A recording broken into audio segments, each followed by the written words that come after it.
I have lived in 15 cities, in 7 different countries.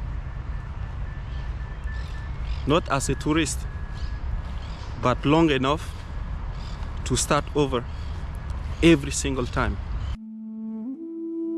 From struggle, still standing.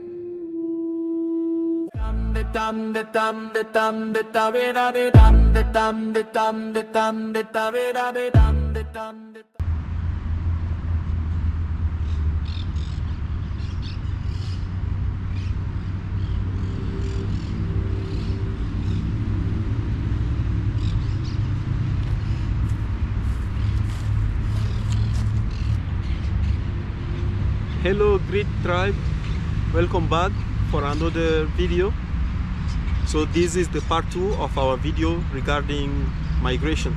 Part 1, we focus more on the history of migration, how the Homo sapien appeared in Africa, and then something happened due to climatic conditions the scientists call out of Africa migration, and later on people moved to places because during that time it was move or die. People start moving, following the climate, following food, following water, following shelter, following where they can find fertile agricultural land. And now today it's not too different. So we have also talked about reasons why people immigrate. Some, they move from their home country because they want to have better education. Some, they are looking for job opportunity. For some, it's just about safety. It's just about being in a place where they can feel safe, they can have peace of mind. So people immigrate or move for different reasons. Yes, I have lived in 15 cities in 7 different countries. And not as a tourist, I have lived in those places long enough to have an opinion. And every single time, when I want to move to one place to another, I am excited to enjoy everything that you can imagine. The next place is always more exciting. But building your life from zero, that's a process. Of course, when you are at home, even me right now, even after living in 15 places, different cities, when I want to move to another country or another city, I'm always excited. I imagine a lot of things. I still have that excitement, you know. Now, when you arrive in a new place, everything looks nice. You look at the infrastructure, you look at the transportation, you look at the people, everything looks beautiful, everything looks nice, better than where you have moved from. And of course you will enjoy that for the first 3 to 6 months, and then reality will start sinking in. Now, I don't know, it's different from one person to another. So for you, how long does it take for you to start like realizing that, oh, I'm in a new place, and you start feeling the realities of the new place? How long does it take you usually? So for me, most of the time, it's between after 3 months to 6 months, based on my experience. When you arrive in a new city, in a new country, of course, you are excited. You have expectations. And I'm not a hater. I'm not complaining here. Don't get me wrong. Enjoy and cherish those moments. Because after 3 months to 6 months, reality will start sinking in, and you will see the real face, or you will see other faces of the place where you are living.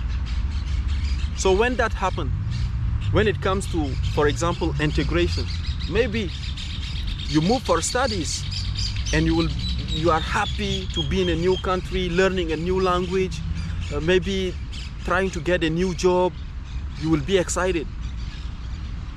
So when you arrive, everything is like glittering, right? Everything is shining. you are excited, you are happy, you are in a new place, there is that excitement. But then slowly that excitement or that glitter that you have in your eyes will start like dissipating slowly, gradually. And now things will become harder. And this is the part that people don't talk about. Of course, when you arrive in a new place, especially for someone like me who grew up speaking French, if you move to another place, you have to learn the language. And when you arrive there, sometimes it's difficult to build up a support system, to make friends, to have connections, because no one knows you. You have left everything that you have known behind you. It's a new place that you need to adapt. Learning the language is not easy for everyone, because sometimes you go to a place, you give it your best, you go to classes, but still you just cannot get it. I have seen many people struggling with learning new languages, even from China, from Vietnam, from Philippines, from wherever. So everyone is different. For some people it's easier, for some other it takes more time. Take it step by step. Okay, you will not master the language just on the first day or on the first month, but the most important thing is to put in some effort, put in your intention. Every day try little bit, and one day you will get there. Let's talk about paperwork. For most of us, when we arrive in new countries, of course there is the bureaucracy. So you need to get legal documents, you need to get work, and this sometimes that's the step where most of people give up. Because I have been watching videos on Facebook, I have seen people that are being interviewed, and they say they have been living 20 years, 15 years in France, in Germany, and they don't have documents, so they are like illegals. That is very difficult situation. You have no idea. Let me tell you my personal story. In 2020, during COVID time, in Vietnam. So I arrived in Vietnam just like one day before the lockdown, the total lockdown.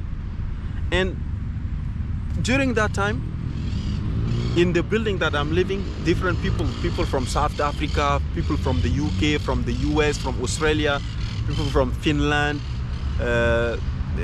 everywhere. So what happened was, everyone would get a letter from their embassy, and then you take that letter to the immigration office, and it's automatic extension of your visa. All right? So the same letter, I had to do it by myself. I had to send it to my embassy for them to sign and all that. They didn't do it in time. But when I went to the immigration office to ask for extension, they said no, they cannot do it, and I have to go through an agency. So in Vietnam, you have to go through agency to renew your visa and all that. For those who have been to Vietnam, they know that. And when I contact the agency to renew my visa, do you know what they told me? They said, oh, you are from a difficult country, so for 1 month extension of my visa, they asked me 500 USD. I was depressed that time because I didn't know what to do. It was COVID time, it was lockdown. The agency that I'm talking to is asking me for 500 USD for 1 month extension of my visa. So, of course, it was a situation that affected me. Now that I'm reflecting back on it, yeah, I just laugh, I smile. But during that time, let me tell you, it wasn't funny. What I don't understand is, how come you say that I'm from a difficult country, meaning that, oh, it's a poor country, it's not developed, so the purchasing power is low, people are poor. And at the same time, you are asking me to pay $500 while the others are extending their visas for free. It doesn't make sense. When it comes to documents, you need, in some countries, you need to have a lot of patience. Every day, you have to go there, check the information. And some of the government workers, most of the time I have beef with government workers because I honestly believe that they are not as productive in many countries. Because you will go to an office to do a paperwork, but the people you will find there, even to type your name, 5 minutes just to type your name, something that you can achieve today in 30 minutes, they will ask you to wait for 1, 2, 3 days. You go back and then nothing is moving forward. Unfortunately, in those situations, it's causing a lot of frustration, but there is nothing you can do. It's out of your power, it's out of your control. So you have nothing, you have no option but to wait for them to do their job. And this is really frustrating. I have been through that. You go there, they look at you, they know that you are there for something that is maybe like urgent for you, but they don't care. They will take their time. They will just sit there and talk to each other, you know, as if people are not waiting. Tell me, what was your worst experience and in which country? What happened if you have moved somewhere? All these things affect your life when you move. And that's the part of the immigration that people are not talking about. It takes time to get paperwork done. It takes time to get permanent residency or citizenship or whatever you are applying for. To be legal, it takes time.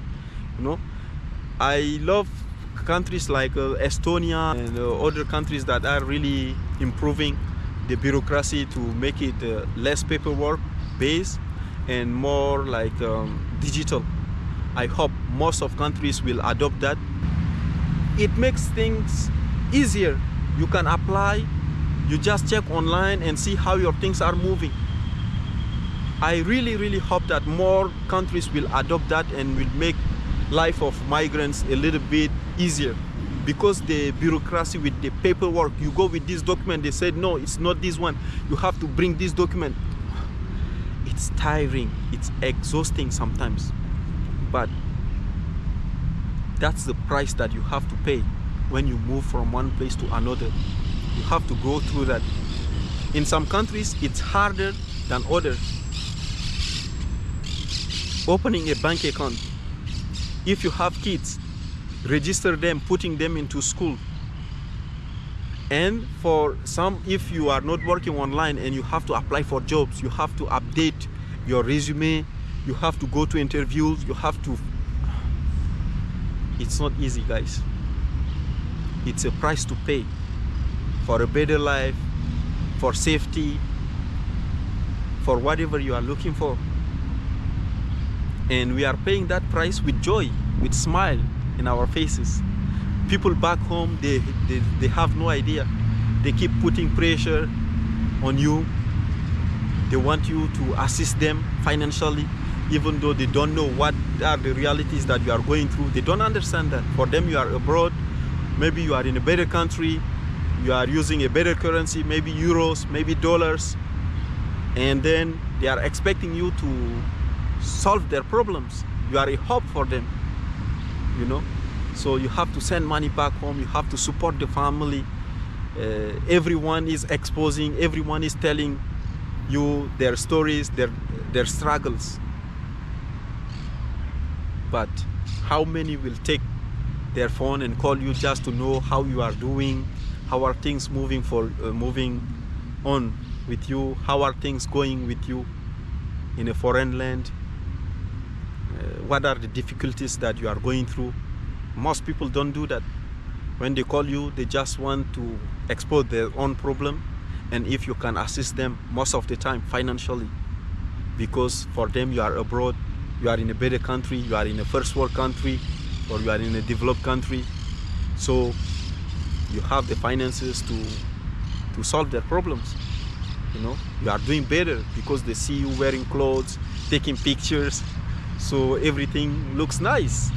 But the reality that you are going through, they cannot understand that. Sometimes me, I don't blame them. At the beginning, I was really mad at that, but later on, I was like, well, they don't understand, they just don't get it. And there is no point of like trying to convince people or trying to put your life out there to tell people. No. If you can help, help. If you cannot, just say, right now I cannot, that's it. No explanation needed. And that's what I have grown to know. So now, when someone asks me something, if I can do, I do it. If I cannot, sorry, at the moment, I cannot help you. That's it. And as long as I have peace of mind with that, there is no problem. There is no problem. Because at the end of the day, your life is your responsibility. If you are an adult, your life is your own responsibility. Because all of us, we have our expenses, right? You know, you are a family man, you have a wife, you have kids, you have to take care of your family. That's your first responsibility. The other people, yes, when you can help them. But if you can't, then what would you do? What would you do? So this is what I wanted to share with you guys. I hope you can grasp something beneficial from this video and apply to your own life. And of course, we are all learning. So please leave a comment below to share with me your opinion, what you have been through, what you had to change in order to adapt to a new place that you have moved to. Or if you are planning to move, where are you going to go? Let us know. The main point I want to make in this video is not to encourage people to immigrate or to discourage people. No. I am nobody to make that decision for people. As long as human beings exist, there will be migration. Because you cannot just stop people from looking for better life, from searching for better opportunities. That's just a human condition. People will always move where they think their life will be better, where there are resources to improve their lives. And that doesn't depend, it doesn't depend on me. The point is, yes, it's good to go and look for better alternatives. If your home country or your city or your continent is not working out for you, you can look for alternatives. But you need to be also conscious that looking for alternatives, sometimes it comes with a price to pay.